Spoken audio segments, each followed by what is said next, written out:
Grand Rising, guys. Peace to the gods. All praise be to the Most High. Let me change that real quick. So,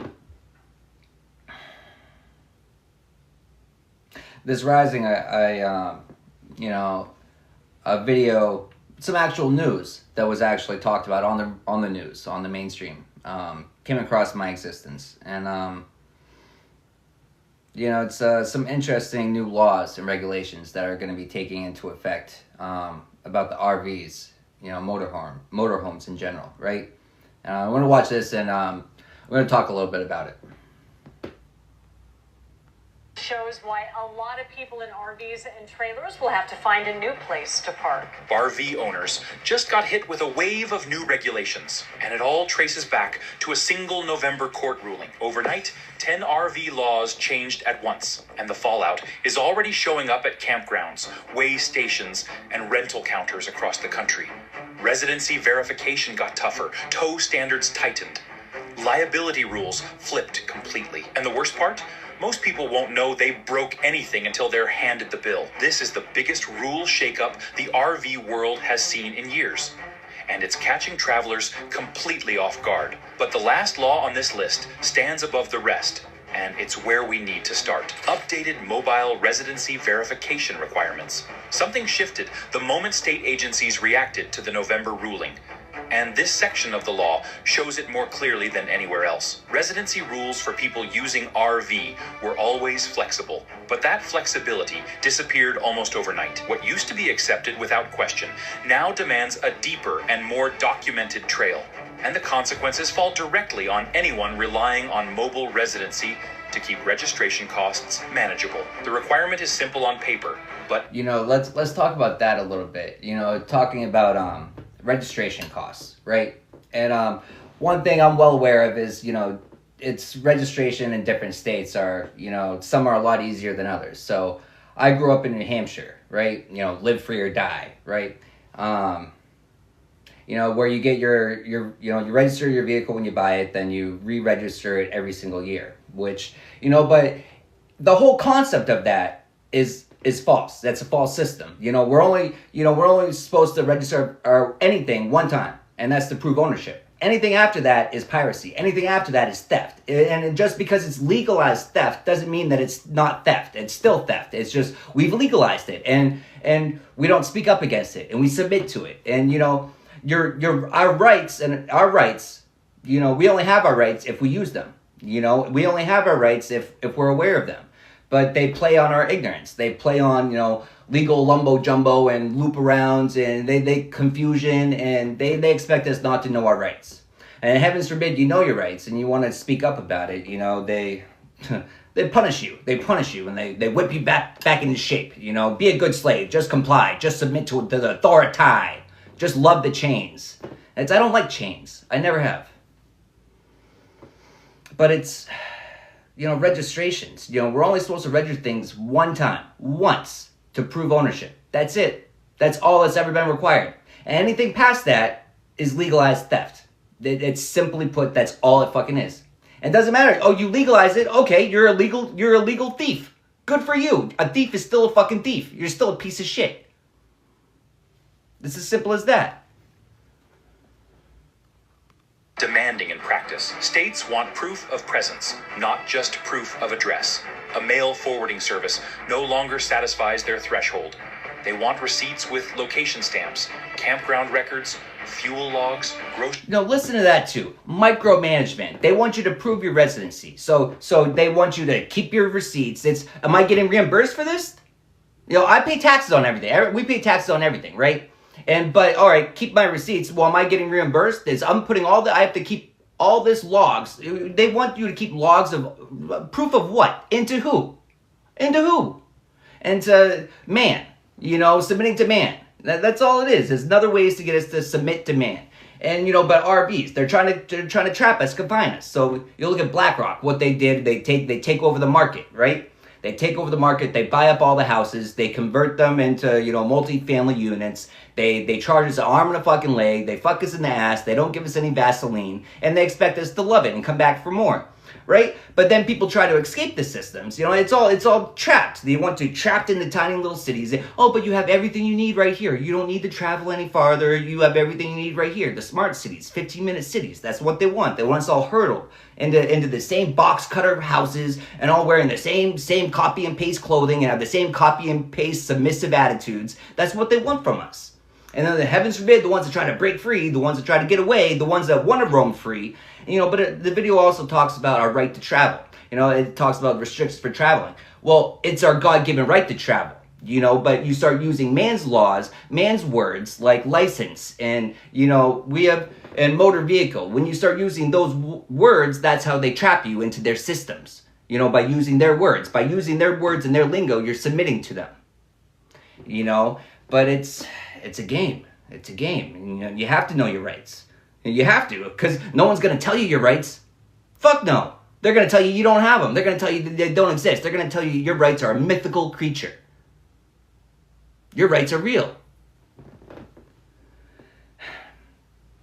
You know, but restricting our movement, keeping us confined. But then it's also, you know, micromanaging. And so in New Hampshire, right? You know, it's not required to have insurance. You know,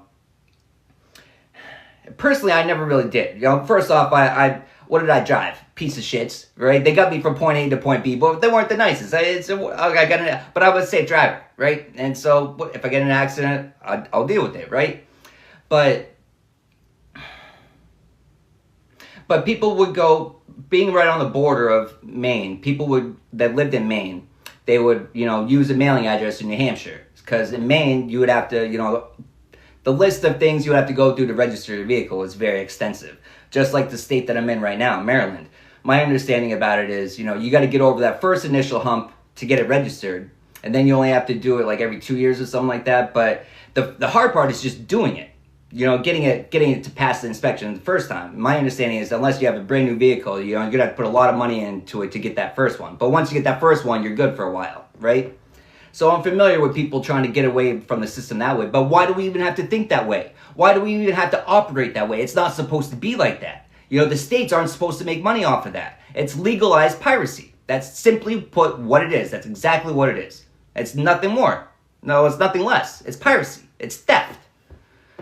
Just because it's the government stealing from me makes it okay? But if I go and steal, you're damn right the government will hold me accountable for my actions. But when the government does it, it's do as we see, not as we do. Yeah, go fuck yourself.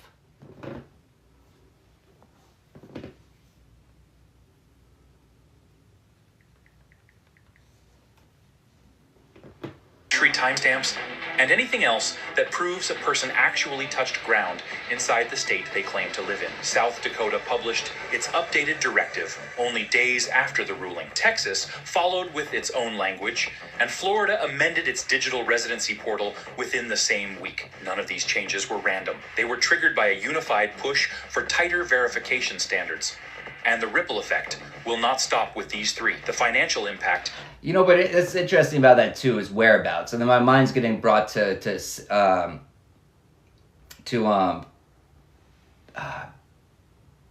brain fart. It's consensuses or what they did back in the Bible time when everyone went back to their hometown and they you know they figure out where everyone is and how many people, and it's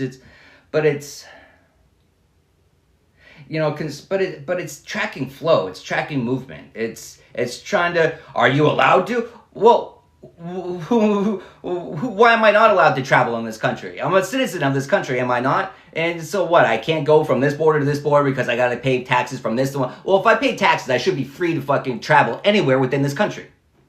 I'm a citizen. I paid. What the fuck do I pay for? And, you know, and that's another thing, too, that pisses me off, that I'm pissed off today is, you know, what the fuck do I pay for? You know, all the money I've paid in taxes. And every time I actually want to benefit off of it, what do I get? Shit. I get turned away. Hey, thank you. What do I get? They don't even give me some Vaseline. They don't even give me that. You know, so what the fuck do I pay into these systems for? And then I know it's deceitful. I know it's mischievous. I know it's all theft. Right? But I never get, you're stealing my money, you're stealing everyone else's money, you're spending it however the fuck they want. But what do I ever fucking see from it? Shit. I don't see shit. You know, all that money they take from us so they can spend bombing other countries to bomb the freedom into them, and then we have to pay to rebuild their infrastructure. Well, how about we saved ourselves a whole lot of blood and a whole lot of money, and we just worked on our own country, and we just repaired our own roads, our own bridges, our own infrastructures that's deteriorating. How about we spent our money on ourselves? Oh, well, crazy concept, right? Crazy fucking concept, because we need to give our money to other people that are out here doing horrible fucking things around the world. That's where our money is best used, right? Right? The fuck it is. And these people that dictate where our money goes. Shut the whole fucking government down. They're useless. Absolutely fucking useless. Absolutely useless.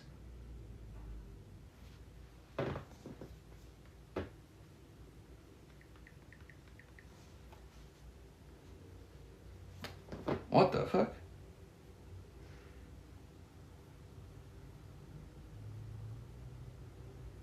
My app just backed out and now it's updating.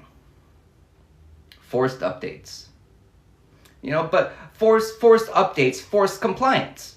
You know, they try to control us into forcing our compliance. Now, fuck them. You know, I won't comply to the false systems. I'm going to point out every fault in all the false systems, because fuck the system. The system is fucked. The system is corrupt. The system is made to enslave us. Fuck that shit.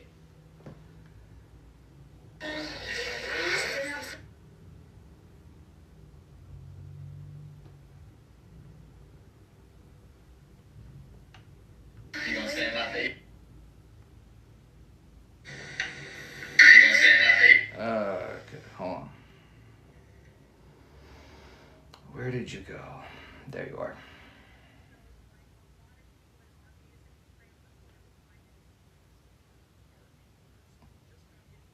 Where was that? Presence, not just proof of it. Past that. Grocery timestamps and anything else. The digital residency portal within the same week. None of these. This is around where we left off. They were triggered by a unified push for tighter verification standards.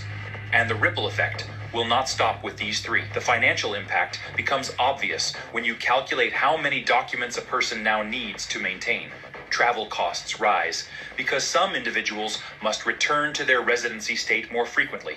Registration denials lead to late fees, insurance complications. That's another point too. You know, just to even get back to your home state to register your vehicle and stuff, what are you gonna have to do? Have you seen some of the prices of the tolls? Holy fucking shit.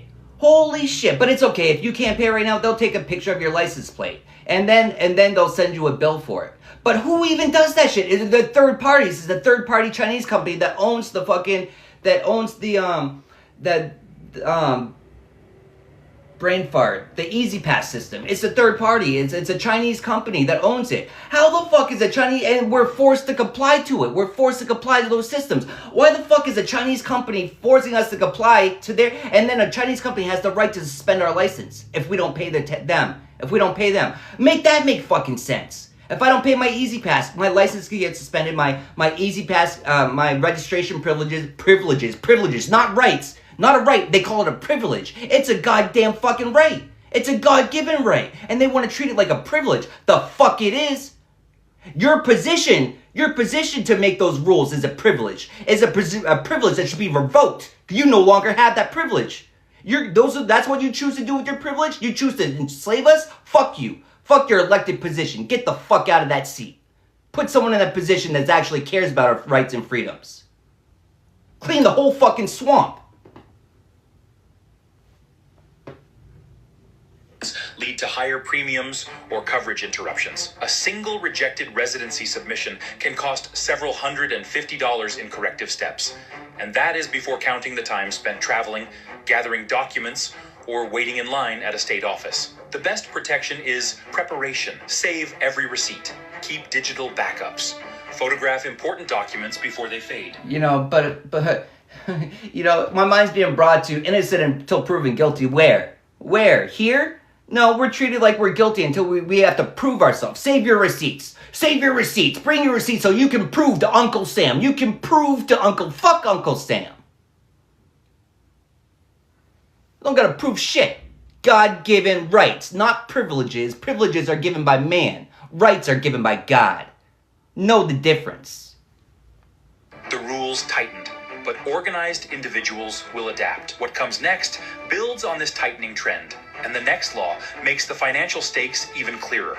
The pressure ahead will demand careful awareness. Liability for overnight parking shifted to recreational vehicle owners. Shifts like this. You know, I partially agree with it in the sense of, you know, some businesses, in one sense, could, you know, there's not a lot of places they're available to park, right? And so one of the nice things is to know that, as much as I distaste Walmart, is to know that if you're traveling around, you can go to a Walmart parking lot and know you're safe there. You can park there and not be harassed, right? But it's where there's very little places, few places that you could even go. You know, street parking, some places you're lucky to even find a spot for a car, much less an RV or something that's going to fit in there, right? Then it's just good luck finding it. And then you do find it, and then what are you going to do? You're going to be harassed by the cops nonstop. We have a right, you know, we have a right to travel, but to where? There's so many restrictions. You got to comply this way, comply that way, and heaven forbid you go across state lines. Then you're going to have to comply to theirs too. And it's just, where are our rights? Where's our right to travel? Where are our rights?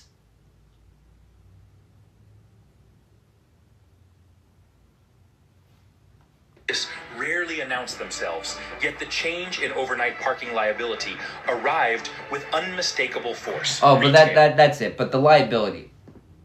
You know, sure. Shift put the liability on the person in the RV. I get that. You know, it's I'm fine. I can stay here. Cool. I'll accept it. If I walk out of my RV and I trip and I hurt my ankle, it's on me anyways. It shouldn't be put onto the establishment. What? Just because they have a parking lot and they're allowing you to stay there. Now you're gonna hurt yourself and you're going to turn around. It's the sue crazy culture that we've created that problem, right? So I'm okay with putting the liability on the owner. Yeah, put the liability on the owner. But But then the way they talk about this law is that when they shift the liability, now it's making it so a lot of places aren't going to want the people there. But it's like, it's just, it's control, you know? And it's like, just like everywhere that doesn't allow dogs. It's like, what do we just hate? We hate pets now? We hate animals?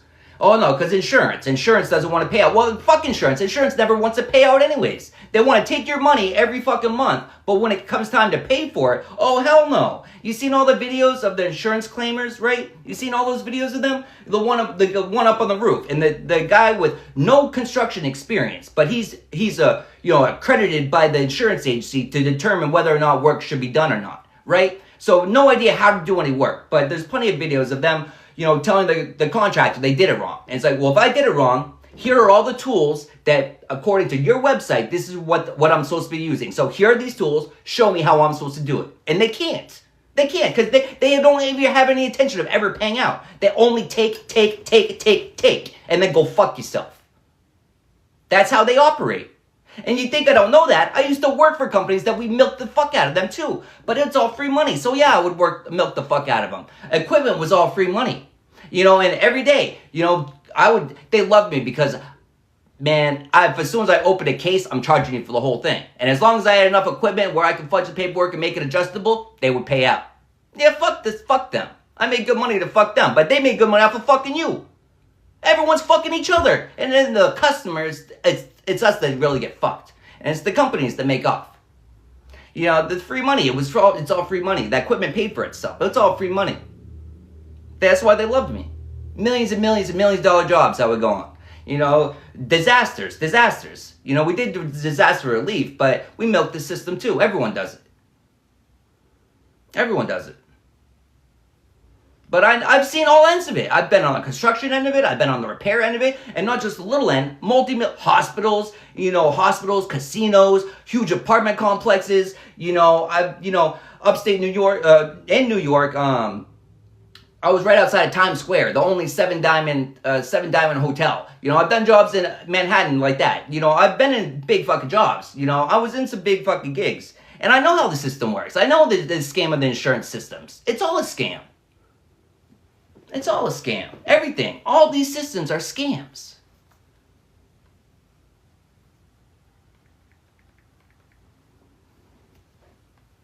Locations that once offered quiet corners for a single restful night now place the full weight of responsibility on the individual staying there. One incident, whether it involves a slip on uneven pavement, a generator malfunction, or a late evening disturbance, now leads directly back to the person occupying the recreational vehicle instead of the store providing the space.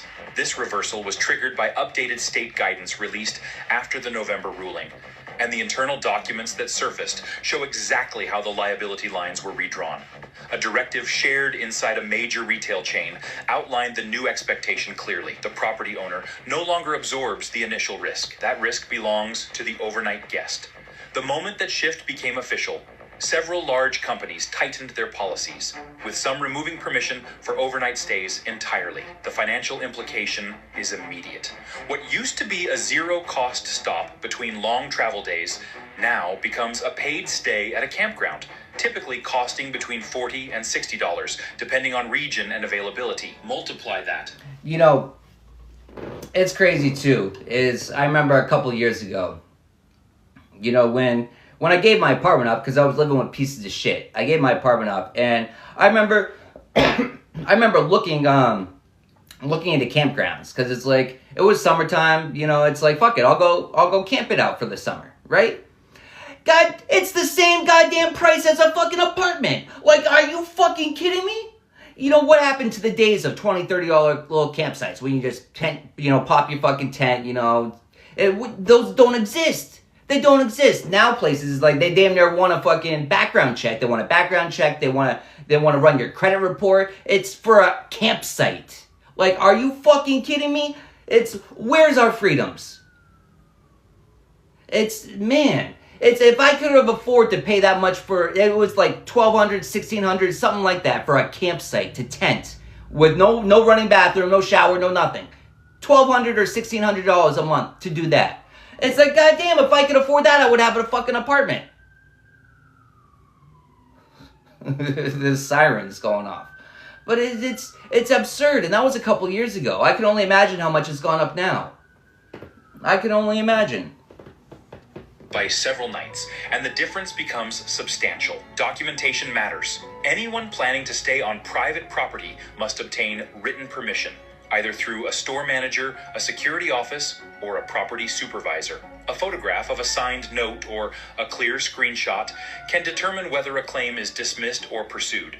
Without proof, responsibility defaults to the vehicle owner every time. You know what too is, by doing that, what are you doing now? Now the cops, instead of doing their job as peace officers, to be out there, maintaining peace, they're going to be policy officers, and they're going to go around, making people comply to policies, not rights, not violating rights and freedoms for a policy. Policy has no rights. Policy is fictional. Policy only exists in your imagination. Policy ain't shit. Policy is not law. Policy is not our God-given right. Policy is, you can go fuck yourself. Fuck your policies. And, fuck your policies. I stand on laws. I stand on rights. And God-given, not man-given. Policies.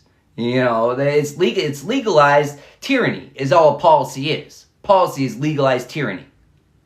Policy has no authority. Policy has no authority. None.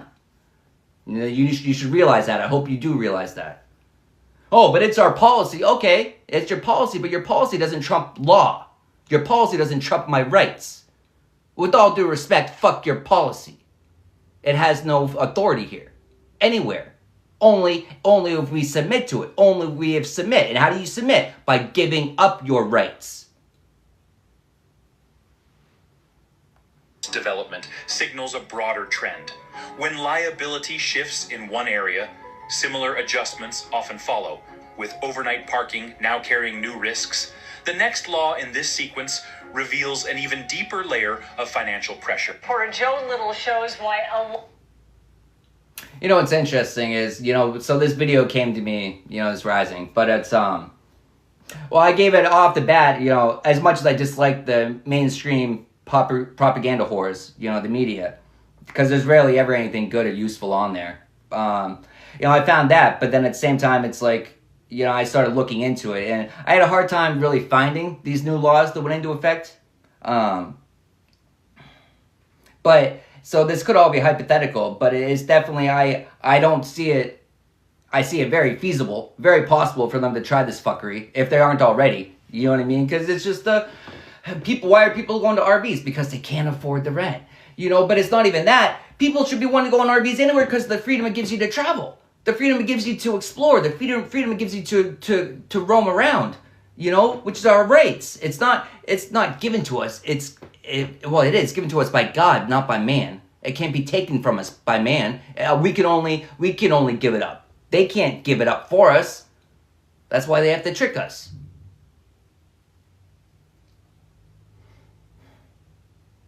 But they're making it hard. But it's systematic, and that's what enrages me too. Is because I know how it works. I know what the intentions are.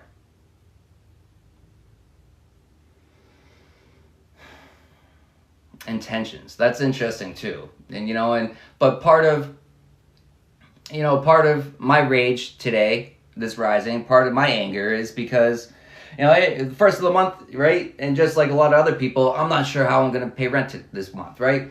And I was supposed to be getting money back from a security deposit I put. I was counting on it, right? I'm only getting a fraction back. And it's really annoying because I'm the only person, out of everyone that stayed there, I was the only person that ever took any time to clean. And it annoyed me on multiple senses because, one, why the fuck am I the only one cleaning? Why? It's like, but I don't want to live in a fucking shithole, in trash and filth. But goddamn, if I'm the only one picking up after 6 fucking adults, what the fuck? But so I try to set a good example, and then, but I'm not gonna sit here and do it every time. You think I did it to show you, hey, I'm gonna do it for you every week? It's like I did it just to set a good example, and you're not gonna take up it, so people don't want to follow. And so what do? I let it accumulate. I let it turn to shit again. But it's like, what the fuck? Why? I try to set a good example, but then people want to take advantage. Oh, he did it, he'll do it again. It's like, the fuck I will. You think I'm just gonna keep fucking doing it? Go fuck yourself. You want to let it burn? I'll let it all burn. Let it burn. Not because I want to, but it's like I don't want to coddle to children. Well, people that are adults but don't act like it. Well, I can't force you to be an adult. I can't force you into responsibilities. I can't force you.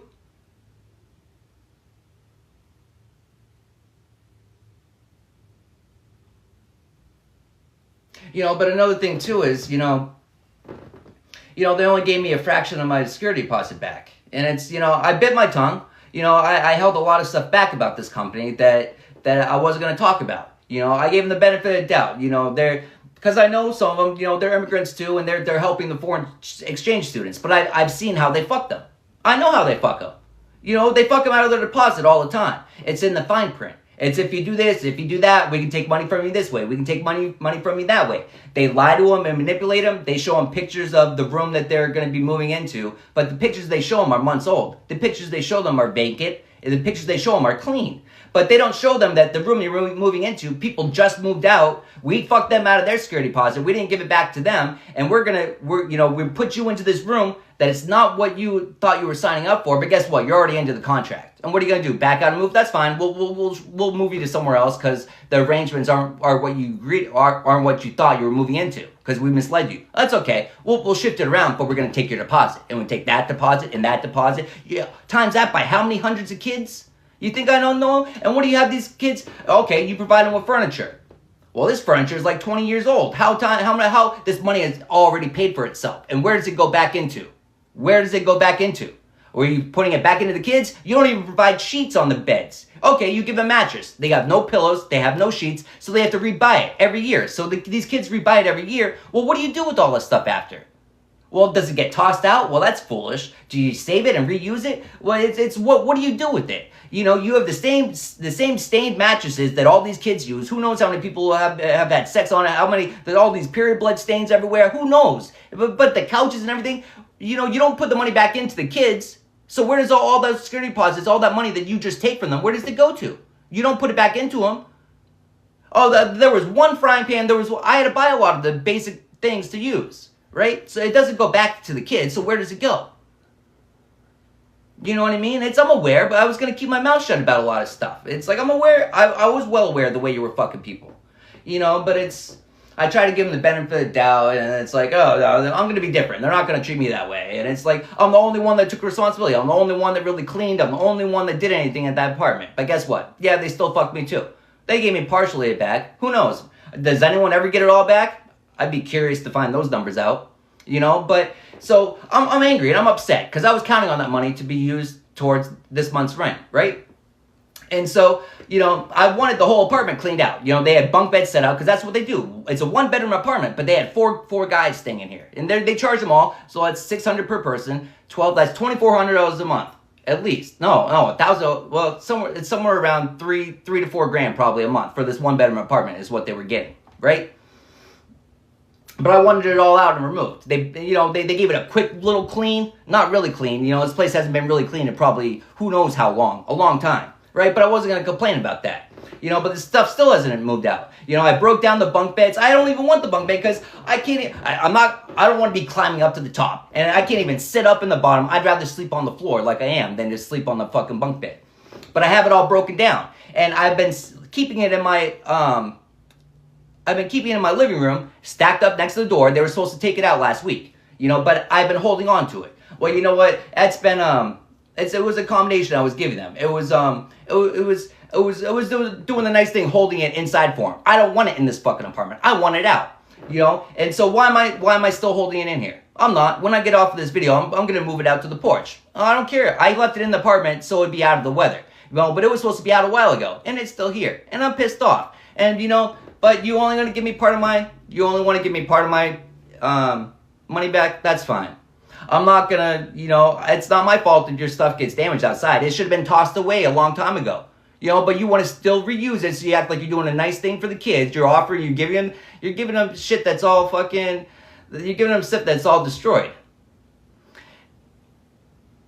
You know, you can take your ungrateful ass right off of my life. So you can see you later. Like, I don't need you here. But anyways, yeah, I plan on putting that stuff out on the porch, and they can. I don't care what happens to it. In my opinion, it should have been tossed out a while ago. You know, but they do offer some nice things for the kids. You know, they'll take them out and they'll do trips for them and this and that. But it's in the fine print. They screw them out of their money quite often. They screw them out of their security deposits. You know, and it ain't right. And I was gonna bite my tongue and I was gonna hold it in, but you know, but no. But it is what it is, you know. Things are gonna work out anyways, you know. It would have been nice to have that full amount of money. It would have brought me closer to where I need to be. But it is what it is. It'll work its way anyways. But I'm not gonna, you know. I'm wipe my hands clean of the whole situation. You know, I'm gonna put the stuff out there, and I don't care what happens. You know, it is what it is. But that's, you know. But I'm not doing anything. You know, I'm keeping myself in alignment universally and spiritually. You know, some people could see the movements as aggressive, and you know, it is what it is. It is what it is. It's not my obligation to ensure the safety and the, you know, but what am I protecting? Stuff that should have been tossed out a long time ago anyway. So I don't give a fuck about the stuff. It's the stuff in general, but it's also partially because it's theirs. I don't care about it. I don't care. And this is my apartment. Be gone. You know what I mean? And that could be simply as that. No more needs to be said. You know? But it's...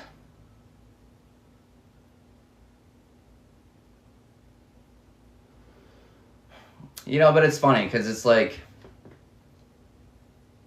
You know, it was a really discomfort for me living with all the foreign exchange students. Because, you know, well, it's... You know, but it was a learning experience, which I give thanks for. You know, there's a lot of different cultures. It was... new cultures to learn about, but it's also new cultures to learn how to, you know, it's tough because I found myself processing, is what they're doing, am I annoyed by it? Is it just part of their culture, or is it just them being a kid? I don't know the difference, because they're all kids, you know, they're literally my son's age, so they're all kids, but it's like, I had a hard time seeing, I don't know what's just a cultural thing, that's just what they do in their culture, and that's just how it is, or it's just, they're being fucking kids. You know, and so it's hard to, but they're also not my kids either. But then at the same time, you're an adult, right? But it's, I don't know.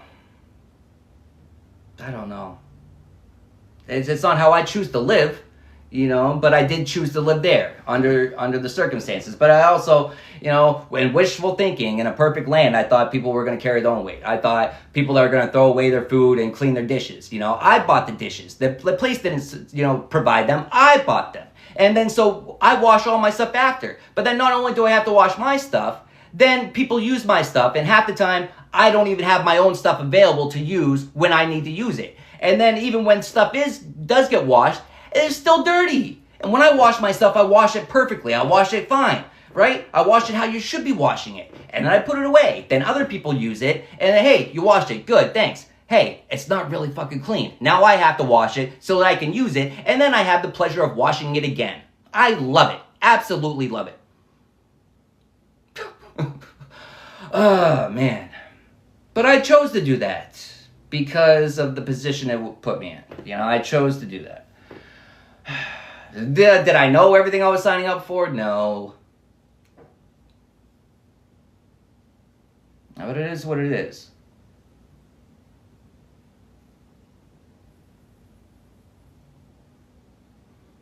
But yeah.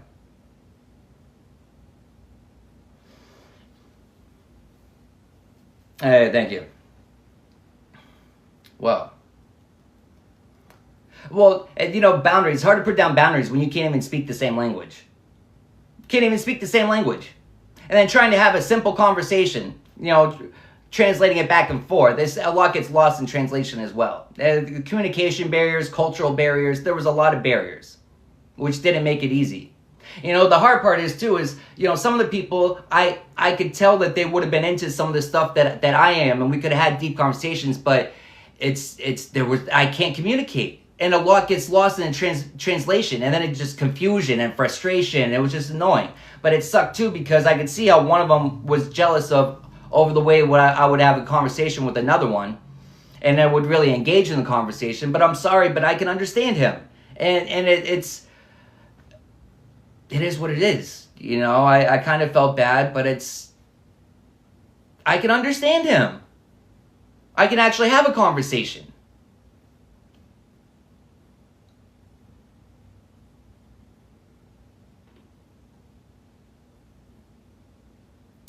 But yeah.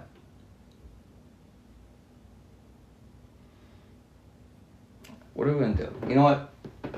And then this is all. I wasn't planning on coming on. I was planning on, I need to figure out how I'm going to come up with rent. But, it's processing. I need to get all that shit off my chest. Because, yeah, I was really upset. I still kind of am. It's kind of like, well, fuck me. It's more annoying when your intuition, my intuition, it's just, I know.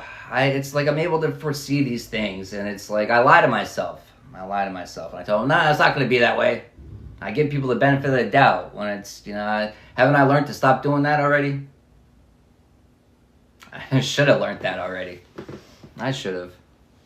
But what am I going to do? You know, well, let's do, or hold on. I need to run to the other side of my recording studio. Hold on.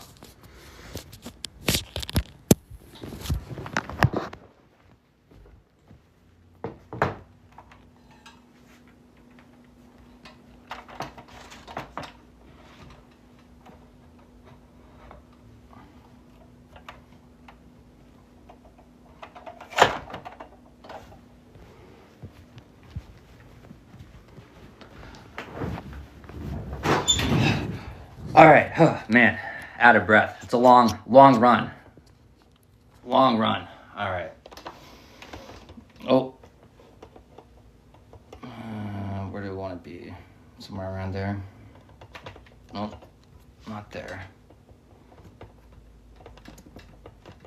Come on. No, wrong way.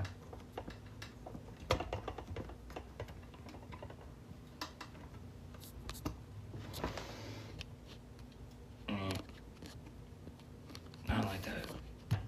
Just come over.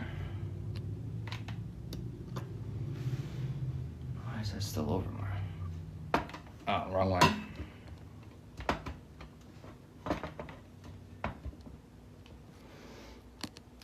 right, let's what do I want to do? Oh, let's read another part from the Gnostic Gospels. Let's get another part in from that. Oh, fuck me.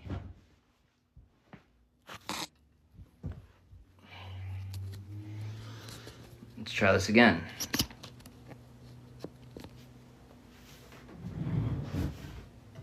See, this is the fun part you guys don't normally see. Me doing all the adjustments and stuff. You don't normally get to see this part, so you're welcome. All right.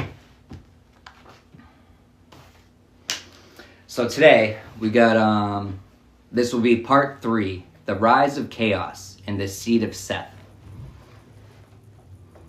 After 5,000 years had passed, the great light Eleth spoke, declaring that someone should be appointed to take authority over chaos and the underworld.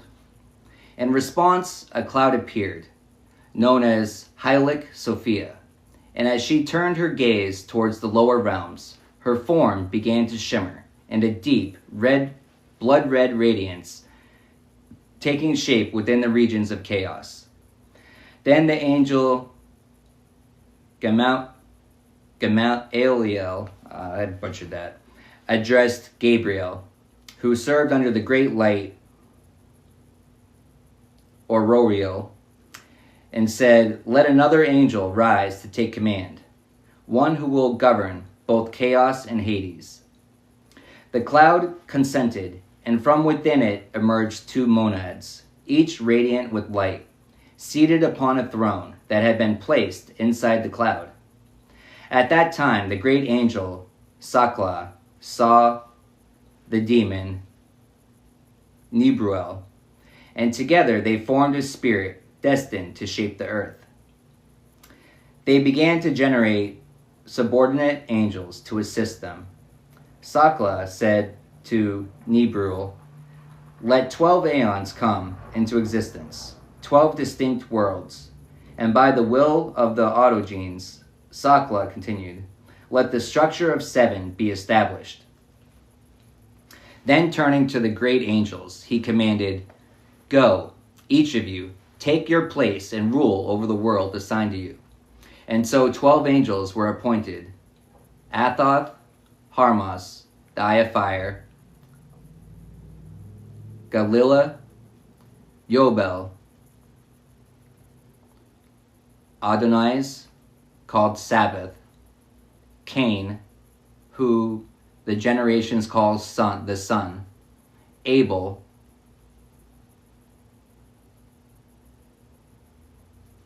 Acuresina, Ubel,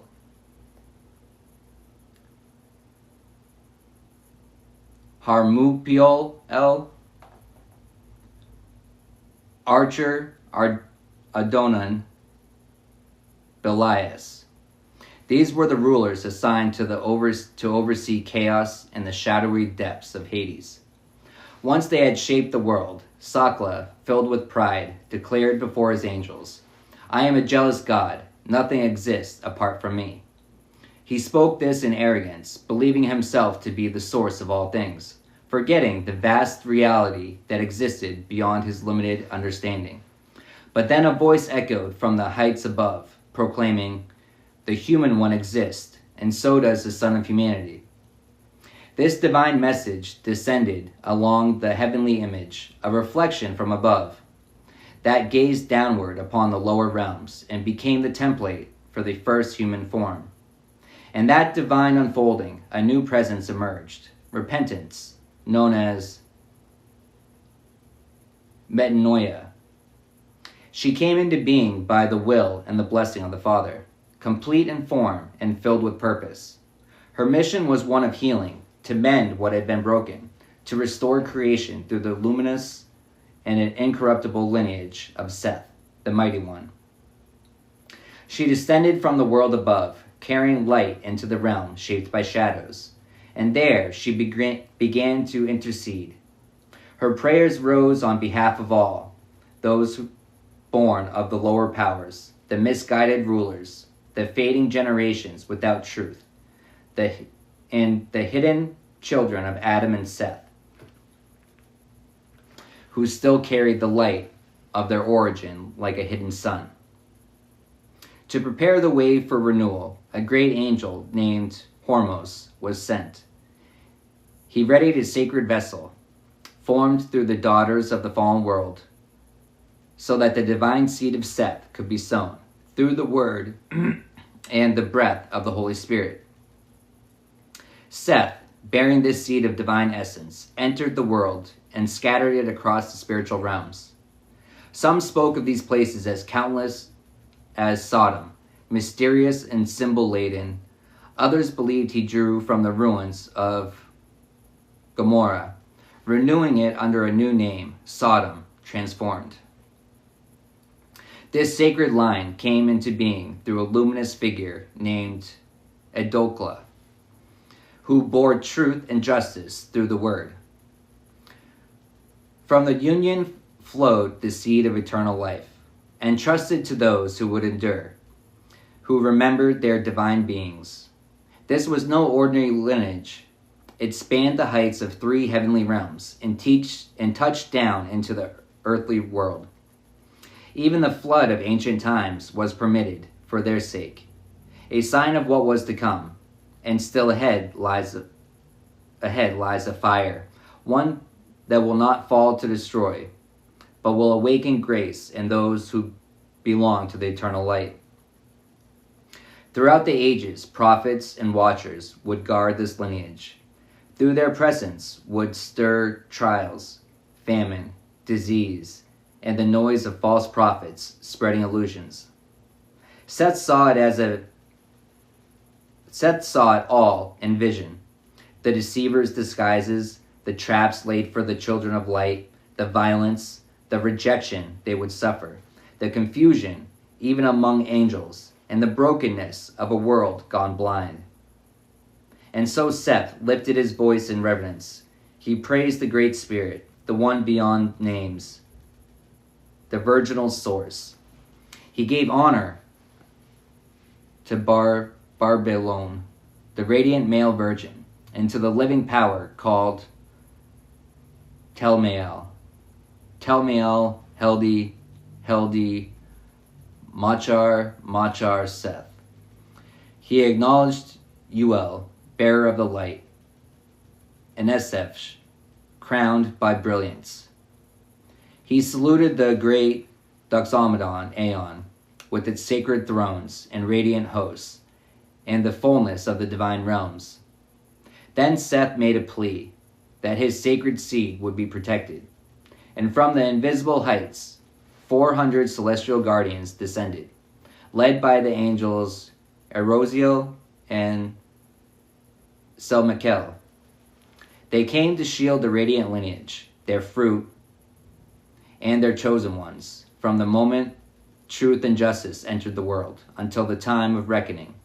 But the corrupt rulers would be judged and fall. Thus, the great Seth was sent into the world, empowered by the 4 lights, commissioned by the will of the divine autogenes, and blessed by the great invisible spirit, sealed by the sanctity of the 5 divine signs. You know what's interesting too about that is it's the more I read this, the more it kind of it seems to describe the times that we're in right now. This is the Gnostic Gospels, and that was part 3, the rise of chaos and the seed of Seth, and that's from the Gospel of the Egyptians.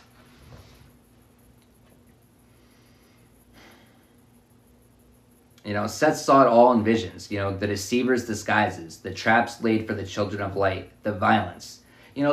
These traps laid for the children of light. It's star seeds, right?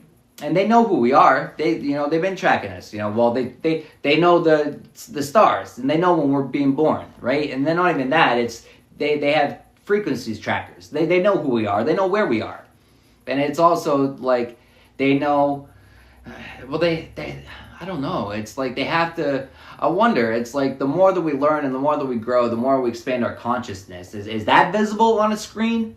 Like, are they able to see that visibly? Like, holy shit, look at that. Well, I guess it would be your aura field too, right? Because as you expand, we learn to expand our aura, right? Our field. And so I guess I wonder, as we expose our field, are they able to observe that? I don't know. I think this is the last. Yeah, this is the last part. How long? No, there's 2 more parts. I kind of want to read another part from this. Let's go on to the part 4. So this is the hidden body and the living baptism. The great Seth journeyed through 3 monumental thresholds: the deluge of ancient memory, the purifying fire that is yet to come, and the ultimate reckoning set for the false rulers and the unseen powers. He crossed these for one sacred reason: to gather and redeem the luminous lineage that had lost its way. But this act of redemption wasn't for the world as it appears, broken and confused. It was a quiet restoration aimed at reconnecting creation to its hidden roots, to their original harmony that had been veiled over time. This reconciliation unfolded, not through force or spectacle, but through mystery. A holy form, prepared in silence, conceived by the word itself, and carried within a pure vessel. It was through this sacred form that the faithful, those of divine origin, would be reborn, not by earthly means, but through the breath of the Holy Spirit, marked and sealed by invisible signs known only to those who remember where they had come from. This mystery was not about aligning with the false world or its ruler, the God of the 13 aeons, but about renouncing both. It was revealed through sacred gatherings, through the holy ones who are called saints, and through the ineffable beings anchored in the incorruptible heart of the great light. The Father, who was before all things, and who acts through providence, established through her a baptism far greater than any earthly ritual, a sacred baptism that transcends the heavens, revealed through the incorruptible one who was begotten by the divine word. Yeshua, the living one, the very form with which the great Seth cloned himself. Through this sacred form, a shift took place. The powers that once governed the 13 realms were bound, their grip released. Those who had been imprisoned under their sway were set free. They were wrapped in the protective armor of knowledge, robed in the strength of truth, and clothed in a radiance that no shadow could touch. Then came the great helper, known as the living water, Jesus, Marzarius, Yesedukius, whose presence stirred the sacred current of renewal. At his side stood the noble ones, James the Great, Theopemptos, and Isaouel. I butchered that. Along with them were the guardians of the fountain of truth, Micaeus, Mishar, and Messenius, along with the keepers of the living baptism, those who cleanse and purify, including Sesengenpharanges. Holy fuck. What? Sesengenpharanges. And the vigilant Micaeus and Makar, who watched over the threshold of the waters. Others stood upon the holy mountain, Seldau and Alenos, who welcomed the sacred lineage, the luminous descendants of Seth, the ministers of the 4 divine lights. Gamaliel, Gabriel, Semblo, and Abraxas stood in their place, while those who usher in the rising sun, Ulcis, Hypnis, Hieronymus, carried the dawn into being. Souls making their way into external peace were guided by Mixanther and Mccanner, while Akramas and holy fucking names in this chapter. Maybe I shouldn't have gone on. Holy fuck. And in the English language, trying to pronounce these, it's like, fuck me.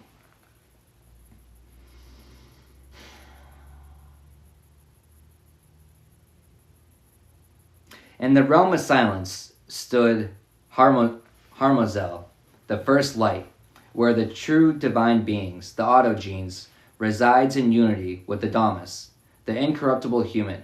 The second light, Aurorial, is the dwelling of Seth, and there is also Yeshua,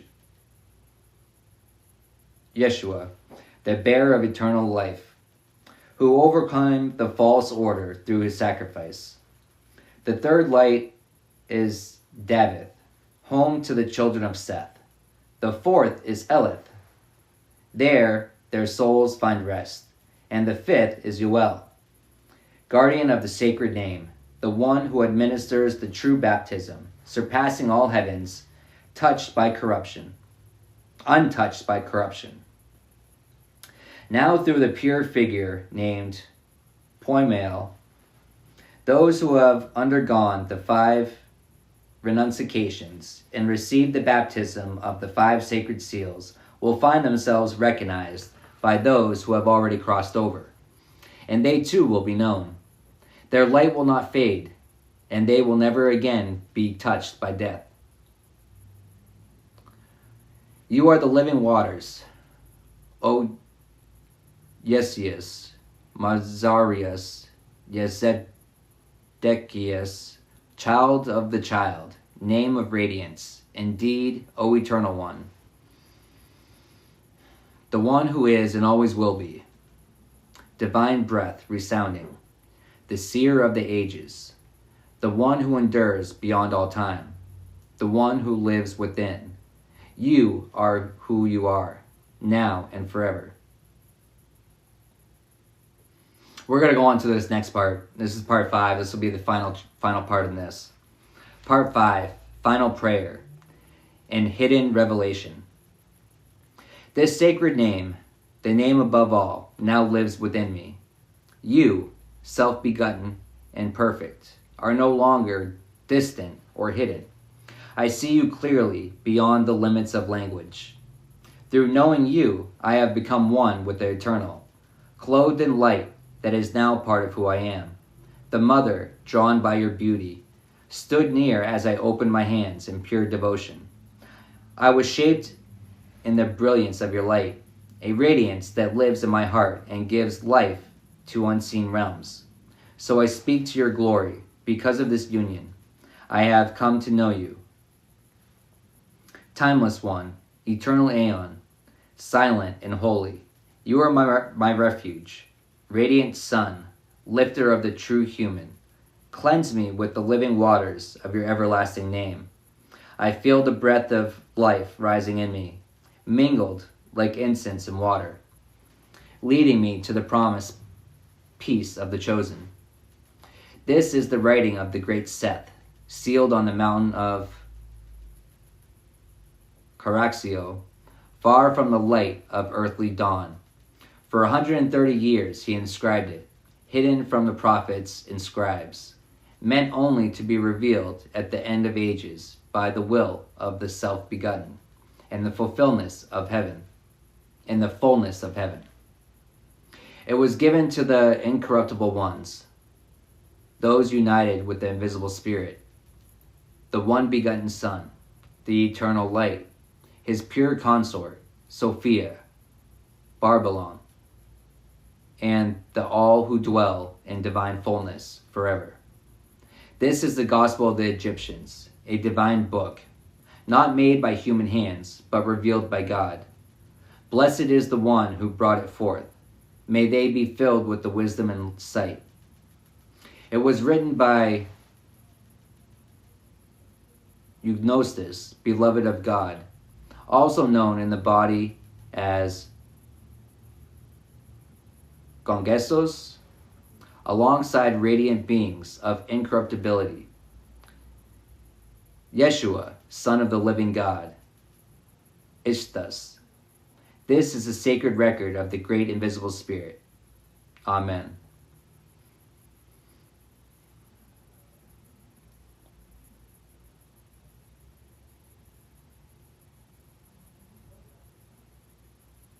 It's what I'm being reminded of too is, it's, hidden. They tried to hide things, right?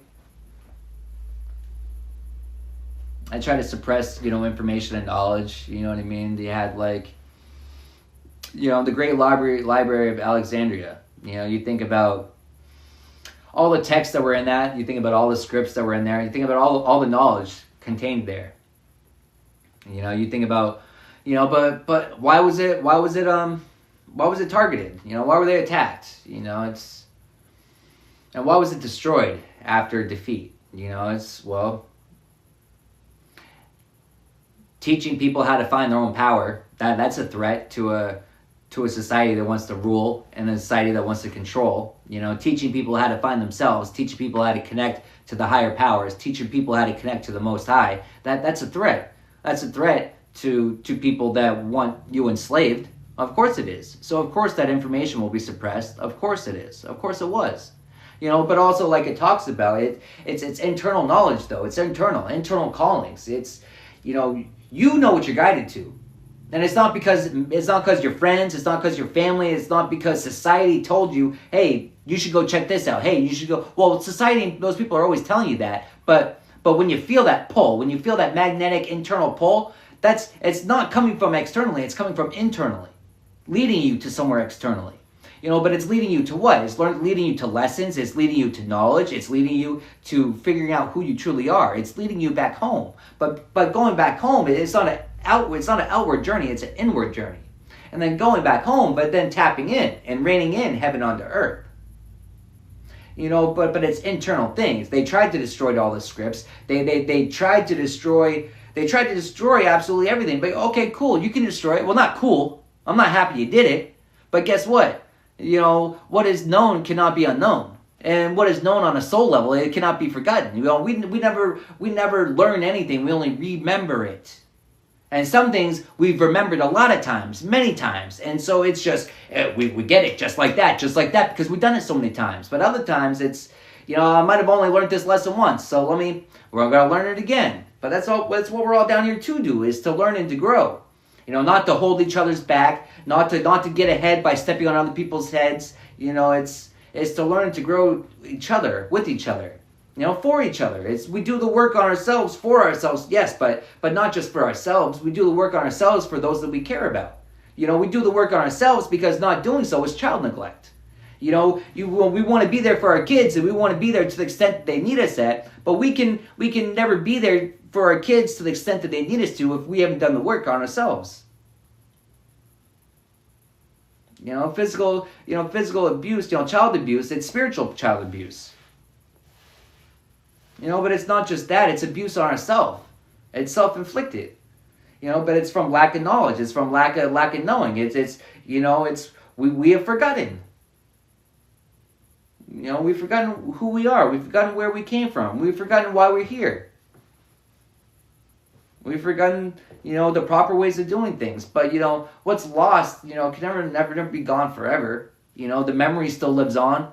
Even if a physical thing doesn't, the memories live on, the energy lives on. Energy doesn't go away. Energy just gets transferred. It never goes away. It can't go away. Science has proven that. Science. But what is lost can never be forgotten. Where there's a will, there is a way. Always. And it's not going to be a fun way.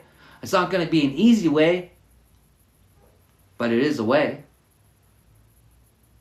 And it is rewarding. If you so choose the path. Where was that? That was right there.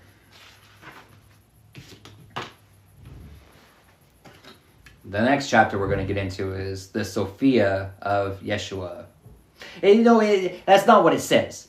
It says Jesus Christ. But first off, it's not Jesus, it's Yeshua. And second off, it's not Christ. Well, it's Yeshua, a Christ, not the Christ. You know, that's I don't want to say that I don't like using the word Christ associated with them because of the way people it's put wrong together. He was a Christ consciousness, not the Christ, not the Savior of all. He was here to teach us how to save ourselves.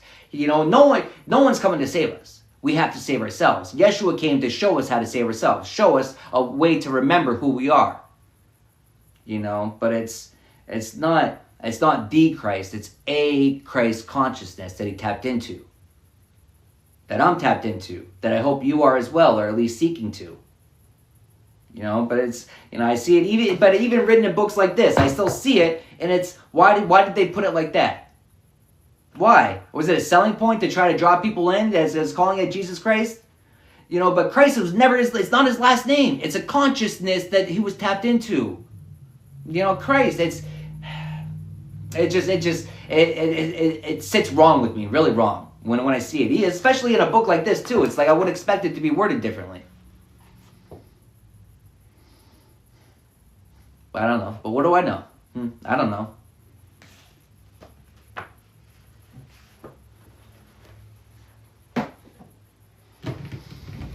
How you guys doing?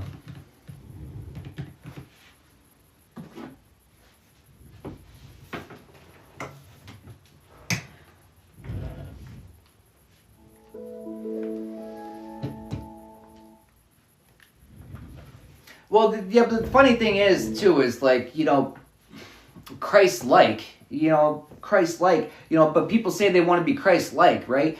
People can recite all these things in the Bible, where it's located, what Yeshua said, but when it comes down to actually applying it, clueless. You know, being able to recite the words without, you know, with no recollection or knowledge of the lesson that resides in there, it's pointless. You know, it's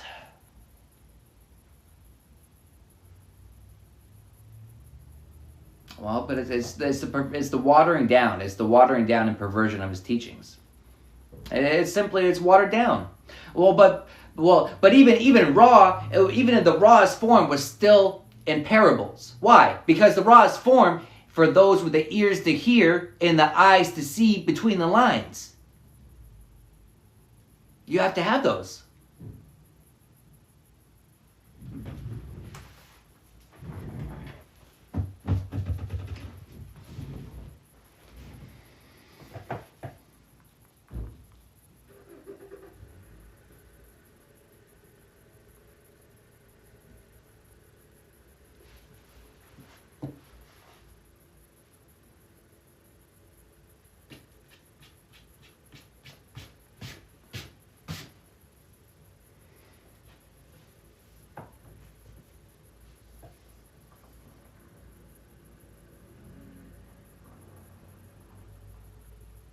Come on.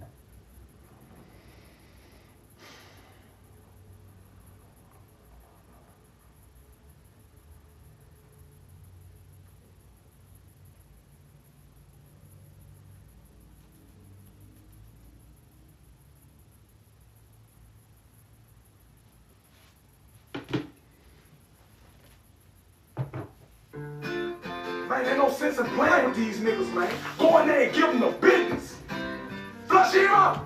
We gon' turn up in this bitch tonight. Oh, look up prices. There's a few wrong ways, and they don't make it right. You can do both ways. Ignoring wrong is the right.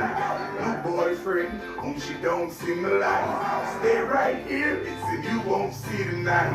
Argumentative if she won't compromise. Women say they love but never more than the eye. Mistaken it for trust, staring right in the eyes. Women say they love but never more than the eyes. You're the only one that my dick could get hard for. I'm confused, what the fuck you want my heart for? You're the only one that my dick could get hard for. I've been misused, what the fuck you want my heart for?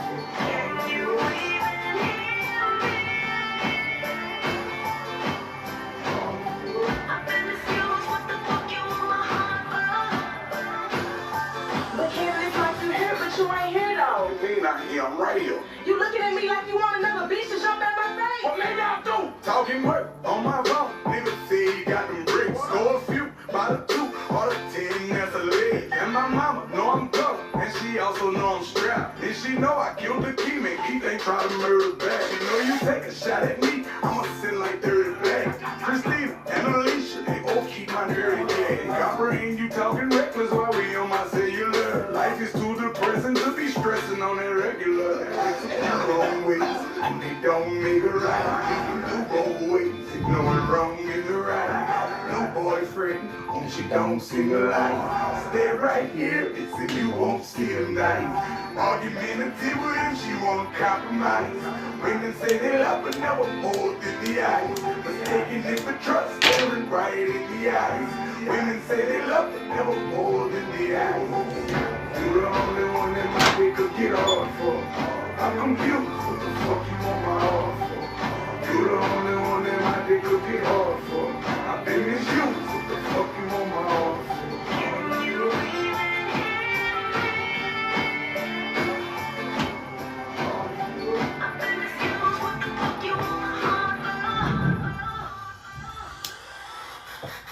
Wanna stop hustling, I wanna change over. Right now, nigga, aim on that Range Rover. Bump it to me for the brains, I done blow away. Put that on my unborn child and my throwaway. Commitment shy, I'm afraid of being in. Tell me she love, I won't tell her I love her back. Niggas in the hood, I go see them when I can. I got niggas in jail, I go and see them in the can. There's a few wrong ways, and they don't make it right. You can do both ways, ignoring wrong in the right. No boyfriend, whom she don't seem to like. Stay right here, it's if you won't see the night. Argumentative with him, she won't compromise. Women say they love but never hold in the eyes. Mistaken it for trust, staring right in the eyes. Women say they love but never hold in the eyes. You're the only one that my dick could get hard for. I'm confused, what the fuck you want my heart for? You're the only one that my dick could get hard for. I've been misused, what the fuck you want my heart for? I'm confused, what the fuck you want my heart for? I've been misused, what the fuck you want my heart for?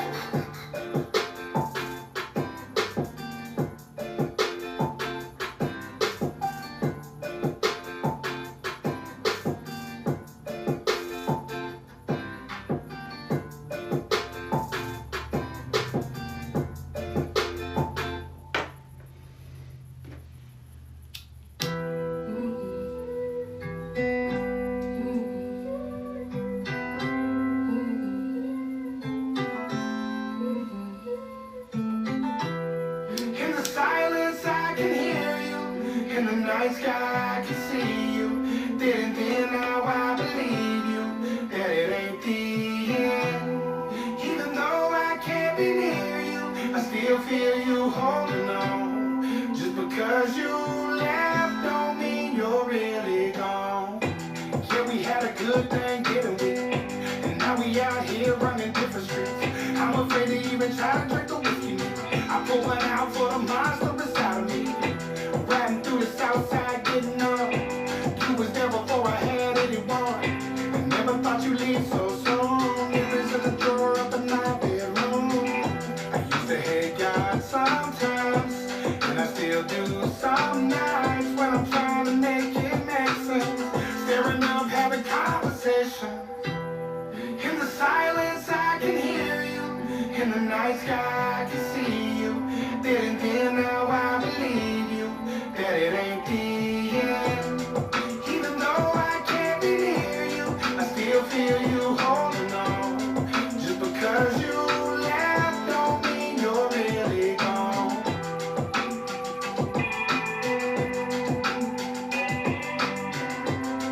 Just because you left don't mean you're really gone. How do I explain it? I'm still fucked up about you. I wish I could move on, but I don't know how to. Am I right around? No delay to the ground too. Never like the last and then my feet were on the ground too. Ever since then I feel like I float. Ever since then I just been on go. I thought you never disappeared, I was wrong. But to be honest, girl, you ain't really gone.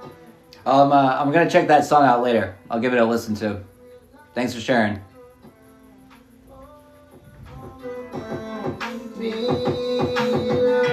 In the silence, I can hear you. In the night sky, I can see you.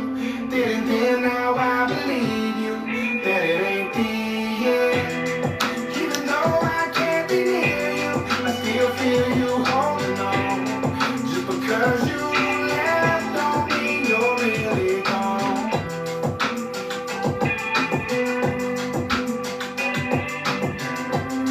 Just because you left don't mean you're really gone.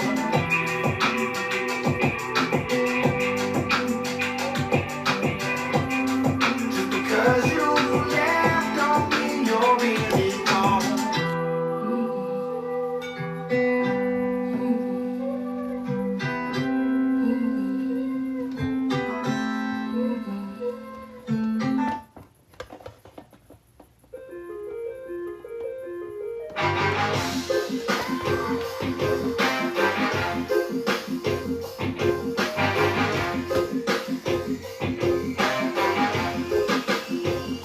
I have a vision where everything is burning. The sensation that a sensation is pleasing. The people them are dancing, the crowd is gonna triple. It's a zone Why of is that like that? we are bust up brand new single. We still the same. Stop to wriggle on the face. Break up on the face. But we wiggle on the face, man. You don't know the name. Well, you soon will have a day. Light up a flame. In the liquor, not Why is that so weird? it no matter where you stand up on the hemisphere. The amount of your income, what type of clothes you wear. Everyone is welcome in on this sphere. Get mad as if a judgment time near.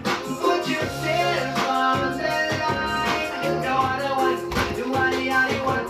Let your sexy sky. It's the only way to feel alive. Come with your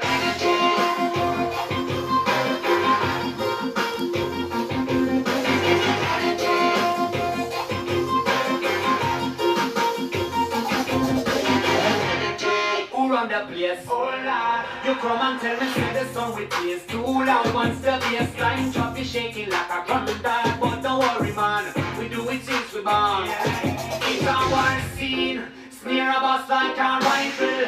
But as a leader, me no need no name or title. Soon we'll be heading to the top. No say my crew never flop. We're a flowing on the cycle. Put yourself on the line. No other one can do any other one. Let your sexy sky. It's the only way to feel alive. Make it safe and sound. Want you to jump in as if you were a feel right. So my friend up here and try the vibes feel drop. Give me your energy and you need to be non-stop. Come with your energy.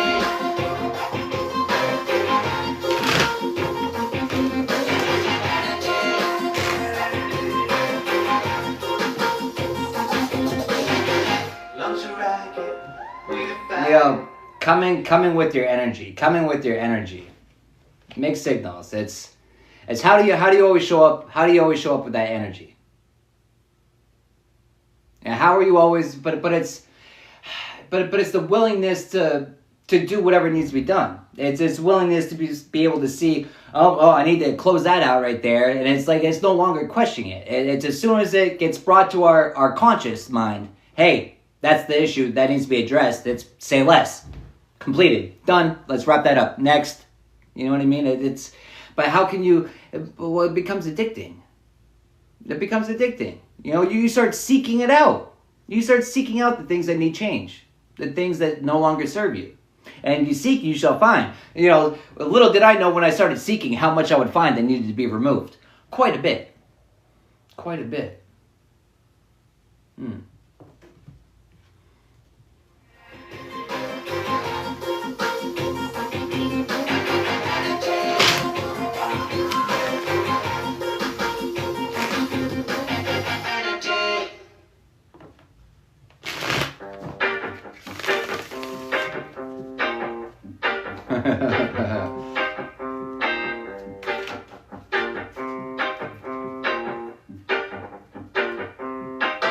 Get away from me. If I was you, I'd watch what you say to me. Snakes all in my grass, don't play with me. This ain't no motherfucking game, so don't play with me. Don't play with me.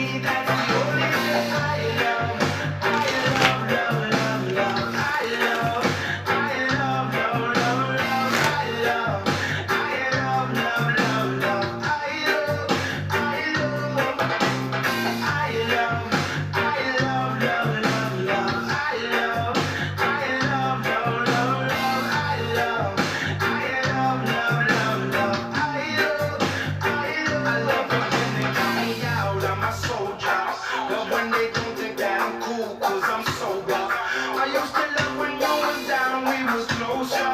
But I stopped loving ever since I got fucked over. So don't call me, I don't know you. You gotta keep the same energy. I'm not no regular entity. I'm not your friend, I'm your enemy. I don't know what's gonna lead to me lately. I'm just very finicky lately. I just wanna kick in the greatest of enemies. Lately I ain't got no sympathy. Empathy is street. That's it, the way that the picture. I think about it, I guess I'm lining them up. I give a 9 in the trunk. All of y'all gonna bleed.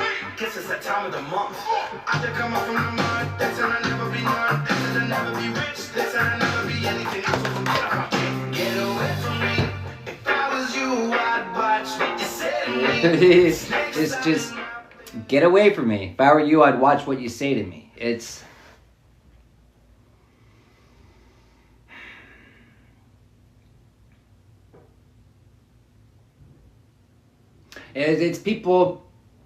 people trying to influence your life. It's people trying to dictate your life. It's people trying to get you to live your life so that it appeases them. Excuse me, what? You want me to do what? No, I prefer not to. I don't,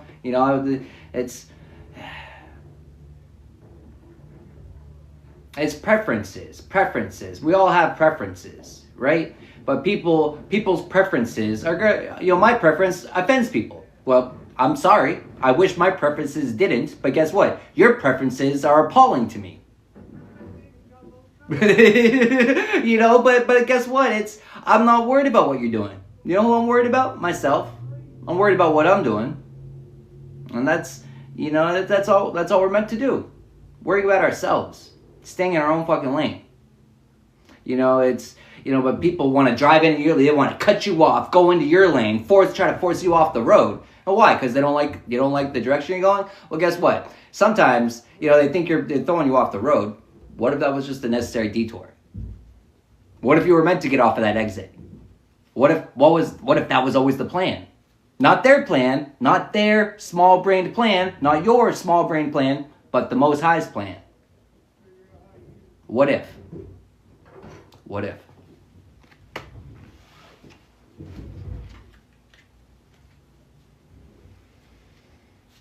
As for somebody, that was a quick one. We'll do one more.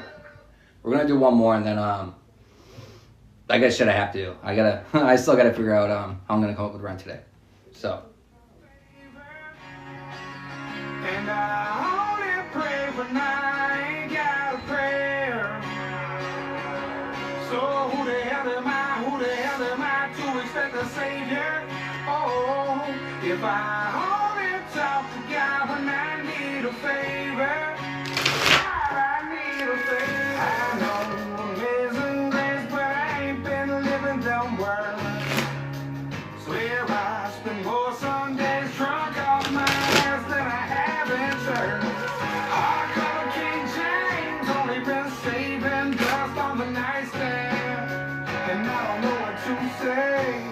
By the time I fold my hands, I only talk to God when I need a favor, and I only pray when I ain't got a prayer. So who the hell am I to expect a savior? Oh, if I only talk to God when I need a favor, God, I need a favor.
oh my God, Hail Mary, hanging in there, just barely throwing up prayers, like Hail Marys, if you're still there, Lord spare me, oh my God, Hail Mary, I only talk to God when I need a favor, and I only pray when I ain't got a prayer, so tell me who the hell am I to expect the Savior when I only talk to God if I need a favor?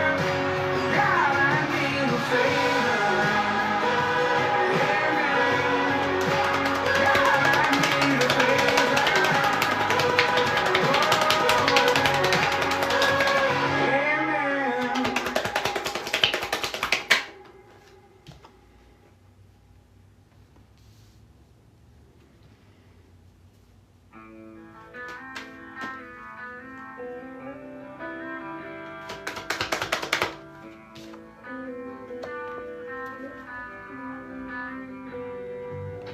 There's another world inside of me that you may never see. You know, another world inside of you that they may never see. You know, a world within a world. You know, but it's the way that we create within our confined space. You know, but it's, you know, people don't always see the time and work that we put into ourselves. You know what I'm saying? It's like the ship in a bottle, right? You know how much time and effort it takes into making that, and fitting, you know, all the little pieces and getting them all put together and getting it all and to operate and to form the ship inside of the bottle. It's a lot of work. It's a lot of effort. It's a lot of tedious work. You know, but what happens to that? You know, it's something that you can look at and marvel at. You can see the beauty of, you know, one glance, and you can see, damn, that must have taken a lot of work. That must have taken a lot of time, a lot of effort. You know, just one glance. You know, but then the abundance, you know, the worth of the bottle itself alone, not worth that much. The worth of the parts for the ship alone, probably not worth that much. But then you put in all the time and effort and energy that we invest into it, because it's an investment, right? And then all the time and effort that someone invested into making that, well, it gives it its worth. You know, so it's the things that we put our energy into. You know, it's energy exchanges. It's energy. It's our true currency. It's our finances. You know, financial prosperity, but it's also, you know, financial. It's awareness of where our energy's going. And, you know, people want you, a lot of times people want us to, you know, to build what they want us to build. But why are we building what we want to build? Are we doing things that bring us enjoyment, things that bring us excitement, things that bring us? You know, but the higher knowledge, the tendency whores, it's the people that it's all about me. It's like, you know, the people that expect that your actions are always, you know, they have to be in a way that it benefits them. But yet their actions have to be in a way that only benefits them. It's like, hold on, so everything is, let me get this right. Oh, you think that the world revolves around you. Oh, that's cute. That's really cute. You can live in your bubble, but I don't want to pop that bubble. I don't want to burst your bubble. So I'll just let you stay in your bubble over there. Why don't we do that? I care about you so much. I'm not gonna pop your bubble. I'm not gonna shatter your false reality. I'll let you live in your false reality. But you can go live in that over there, where it doesn't affect me. So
There's a monster under my bed, and at my window there's a dragon. I accepted the challenge and turned me into a savage.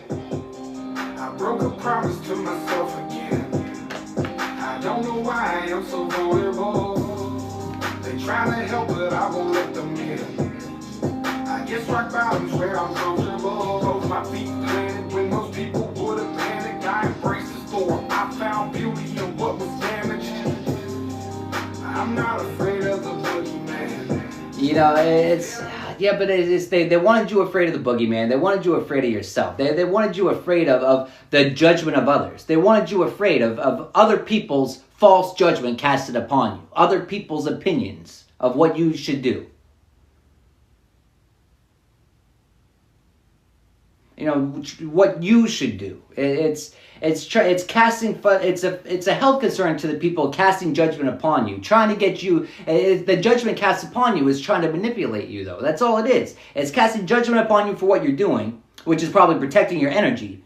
But it's why. Well, they don't like the balance that you're finding. They don't like the harmony that you found. It's like, you know, but it's given the energy of people that like chaos. They just love a cesspool of chaos. They can't, you know, they love it. But how can you like life without chaos? It's like, no, you're not supposed to be able to find peace in the chaos. It's like, no, you must not have enough things going wrong in your life. Here, let me add some more intentionally. It's like, just because I hold my composure, just because I'm able to find the internal harmony, the internal balance internally, and you're not, you know, people are going to judge you. You know, but it's the tension. They want attention for bringing you chaos. They want attention for disrupting you, for throwing you off of balance. They want that attention. The attention they're going to get is not the attention they're seeking, but it's the attention that they earned. It's the attention that they deserve. But then, let me guess, woe is me. Why is this all happening to me? It's no accountability. None. Zero. Nilch. Nada. No accountability. Childish. You know, it's harvesting energy.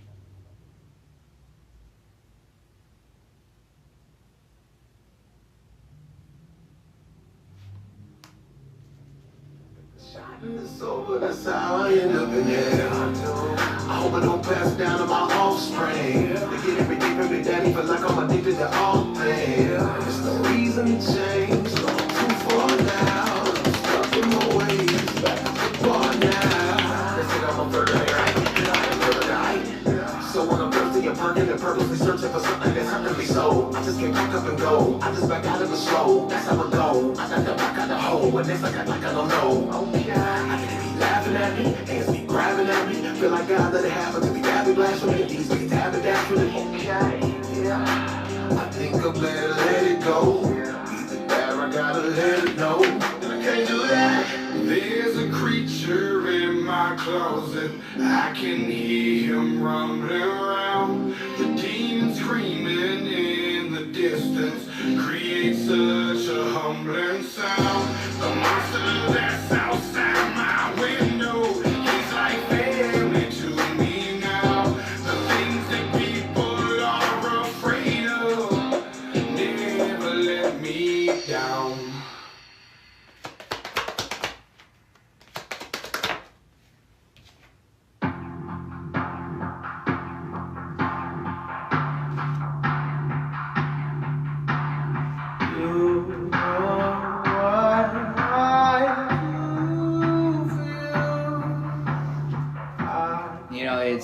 I know what you do for me.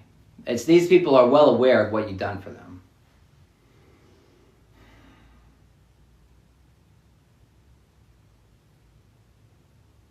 You know, best friend energy, attacking your character. Those closest to you. Best friend, karmic cousin, false judgment. You know, looking over the shoulders, you know, they were trying to disrupt your balance. They were trying to disrupt your harmony. But April fucking Fools, you know, all they achieved is more disruption of their harmony, more disruption of their balance, of their peace. Because despite everything, you know, you march forward. You march forward. Shit happens to us, yeah. which we don't have control over, but we have full control over how we react to the things that are done. But it's not even to us, it's for us. You know, it's lessons. Some of the repeat lessons are annoying to have to go through again. But hey, we navigate through those seas a lot easier because we're familiar with this.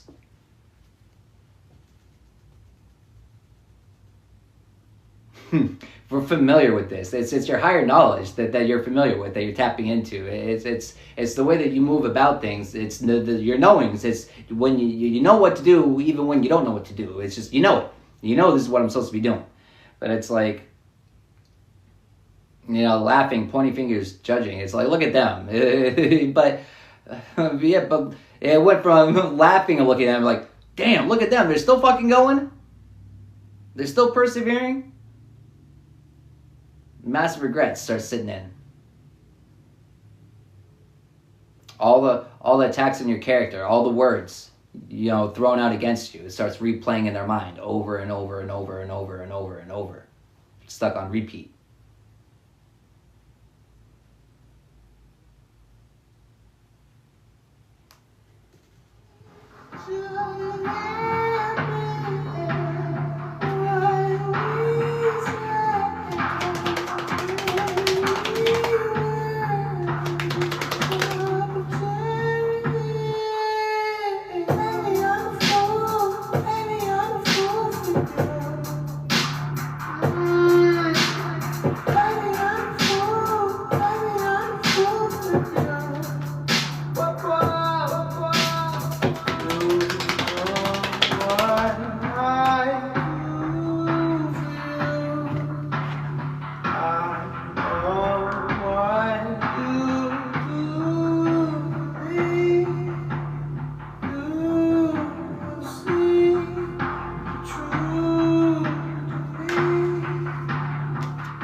Fools. It's, well, they're able to see how they're foolish now. Now that they're getting the spiritual fucking ass whooping. Now they're able to see the wrong in their ways. The black magic. But the black magic, sometimes it's simply just, it's gossip. Gossip is black magic, you know, but it's giving more than just gossip. You know, it's giving actions with not the proper intentions. You know, it's funny. It's the new start. It's massive regrets because it's like their actions. They thought that they were leading you a certain way, but only if you chose to follow it. But it's the new start wasn't their intended new start. It was pushing you towards the new start, which was not their intention. Their intention was, you know, to push you towards a hole and not to find a way out of it. You were never meant to find a way out. Spiritual raking scares them, but it's also redneck country showed itself too. So it's ascending, it's ascension. April Fools, they thought that they could stop your ascension. April Fools, they thought that they had more stripes than you. April Fools, you know, it's given Battleborn. It's given your soul's a warrior.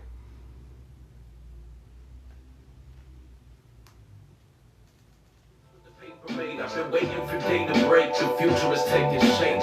Remember that language is power. I will, I'll remember that. Lonely Steppenwolf offer no apologies until their brains snap open. God said, We'd be trolled if we exactly. soldier trying to get over. Show teeth, hold a grudge. Find another soul to judge. No peace, only blood. Exile driven out. No peace, only blood. You know, raising your vibrations. When you raise your vibrations, you know, the black magic has no effect on you. It bounces right back off of you. But it also, you know, chains and bonds. You know, when we hold anger, when we hold resentment, you know, we're putting chains on ourselves. We're putting bonds on ourselves. We're also putting chains on our spirit team that wants to go up and hold spiritual court to have justice be done for us. But we're putting a chain on them by us holding resentment, by us holding hate, by us holding anger towards that person. We're preventing it from ever happening. You know, we're trying to take justice into our own hands. You know, but we're supposed to release control.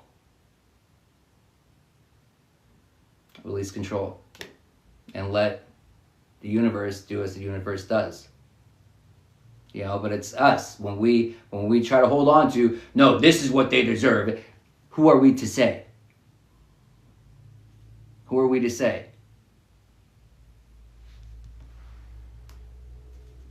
That's for somebody. Soldier, trying to get over. Show teeth, hold a grudge. Find another soul to judge. No peace, only blood.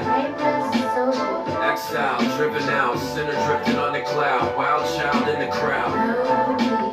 No peace, only blood. Don't sleep, show me love. Alright, I'm going to wrap this one up right here. I need to go make some phone calls. I need to make some money. But if you want to book a reading or a session with me, you can go ahead and do that. I have time available today. But I'll probably hop on for some readings later anyways. But thanks for tapping in. Thanks for the likes, the shares, the comments. Thank you for listening to me rant and vent earlier. But yeah, until next time.